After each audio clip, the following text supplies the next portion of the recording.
Isang pinagpalang araw sa inyong lahat. Tayo po'y magninilay sa salita ng Diyos.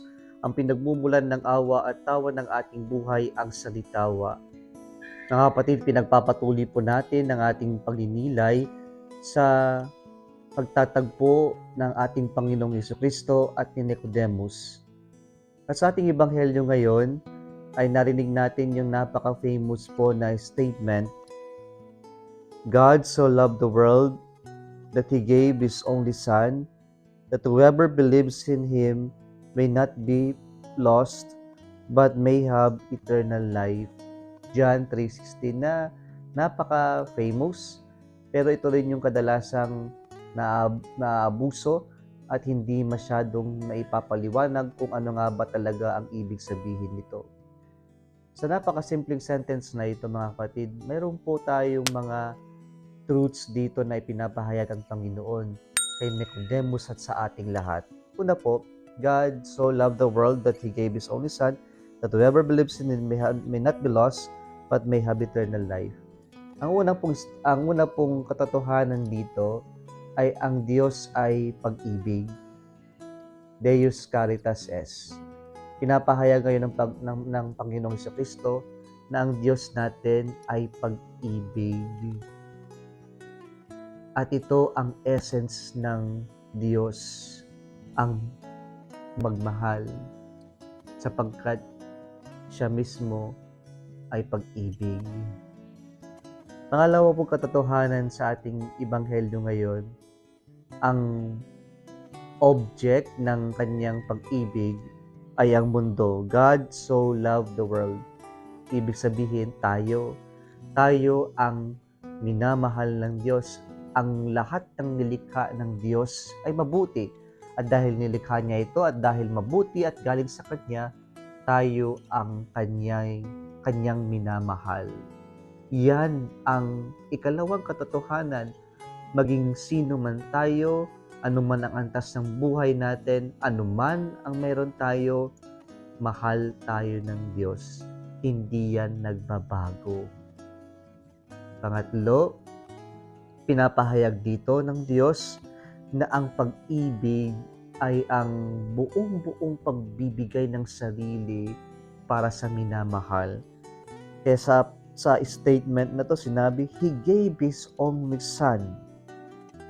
At ito'y napakabigat na ang Ama ay ibibigay niya ang kanyang bugtong na anak parang sa atin, para sa iba. Pero dito pinapahayag ng Diyos sa atin ngayon na siya ay pag-ibig at yung pag-ibig na yan ay laging dumadaloy, laging para sa iba, laging para sa ikakabuti ng iba.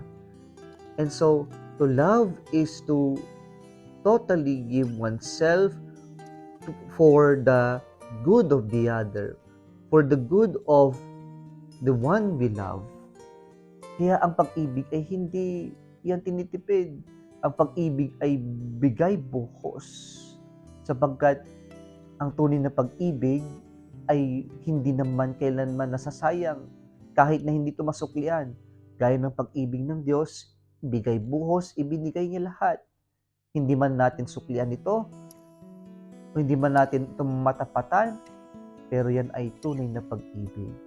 Na pag tayo tunay na nagmamahal, hindi tayo magiging duwag na bigay buhos ang ating pagbibigay, ang ating pagmamahal. To love is totally will or desire the good of the other, and we will only give what is best to the person we love.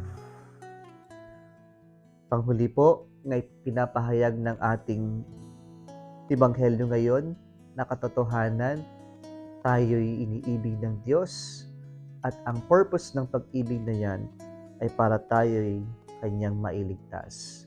At yan ang purpose ng pag-ibig. Ang purpose ng pag-ibig ay ang hangarin lamang o ang makamit natin kung ano ang mabuti, maganda at totoo sa taong minamahal natin. And this is the purpose why the Lord loves us so much. He wants us all to be saved. He wants always the best for us. And so God doesn't want the worst in us. God doesn't want us to be condemned. That God doesn't want us uh, to become bad. But the Lord our God, who is love, that Deus Caritas is, only wants what is best for us, and He only gives what is best for us. At sana yung response lang natin sa Kanya ay yung tayo'y manalig o manampalataya sa Diyos na sobra-sobra tayong minahal at hahangarin lamang niya kung ano ang mabuti, totoo at maganda sa atin. Kung nagustuhan mo ang video na ito, huwag kalimutang mag-like, i-share at mag-subscribe sa Salitawa Facebook page and YouTube channel. Muli isang pinagpalang araw sa inyong lahat.